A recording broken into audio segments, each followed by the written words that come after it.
Hello दोस्तों, आज हम बात करते हैं नंबर सिस्टम चैप्टर के अंदर आने वाले यूनिट डिजिट टॉपिक के बारे में। नंबर सिस्टम के अंदर 5 टॉपिक्स आते हैं: classification of number, unit digit, number of zeros, rule of divisibility, remainder theorem. Classification of numbers के बारे में हम पहले बात कर चुके हैं। अब बात करते हैं यूनिट डिजिट के बारे में।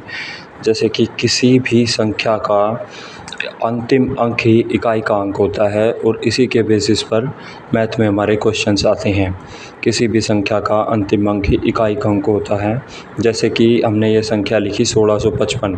जैसे कि ये 5 है, इसे इकाई बोलेंगे, और ये दहाई, फिर ये सैकड़ा, फिर ये हज़ार।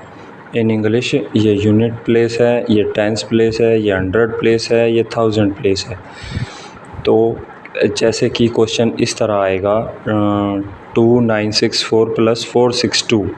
तो इसको हम ऐसे ऐड ना करके और फिर ऐसे बताएं, उसकी बजाय हमें इन सभी संख्याओं से कोई मतलब नहीं है।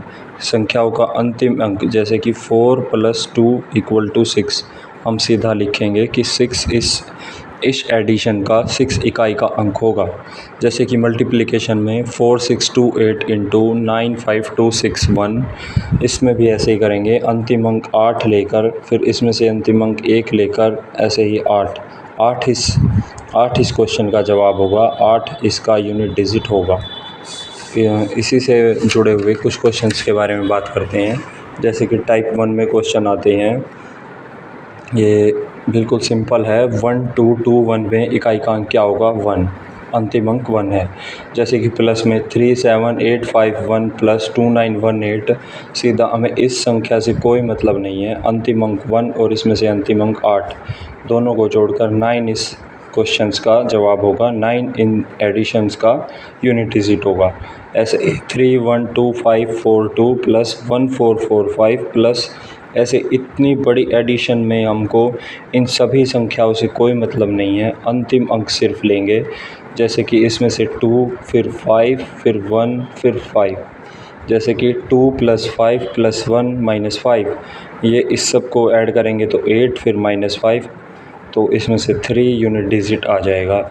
ऐसे सब्ट्रैक्शंस में इतनी बड़ी संख्या से हमें कोई वो नहीं है। इसमें से अंतिम अंक 2 लेंगे, इसमें से अंतिम अंक 4 लेंगे। जैसे कि 2 - 4 है तो -2 आ जाएगा, और यूनिट डिजिट कभी भी माइनस में नहीं हो सकता, इसलिए हम उसमें 10 प्लस करेंगे तो 8 यूनिट डिजिट आ जाएगा।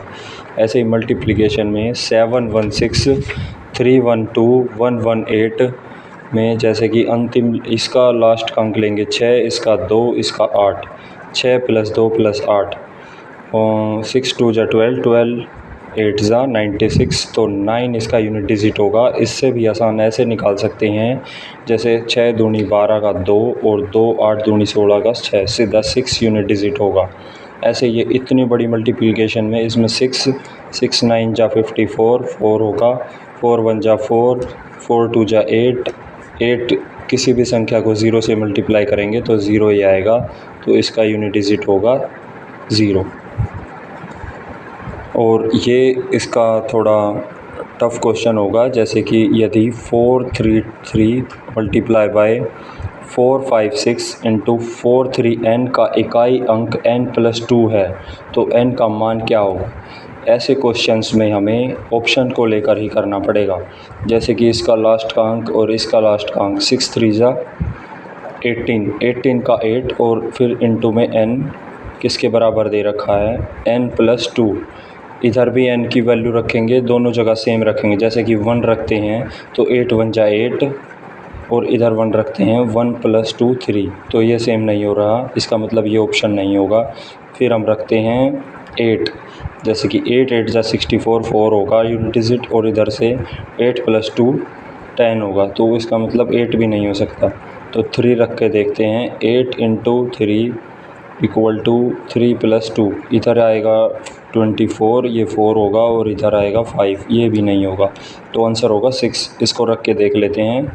8 × 6 = 6 + 2, 8 6 48 का 8 आ गया, और इधर से भी 8 आ गया, मतलब इसका आंसर यही होगा, n की वैल्यू 6 होगी।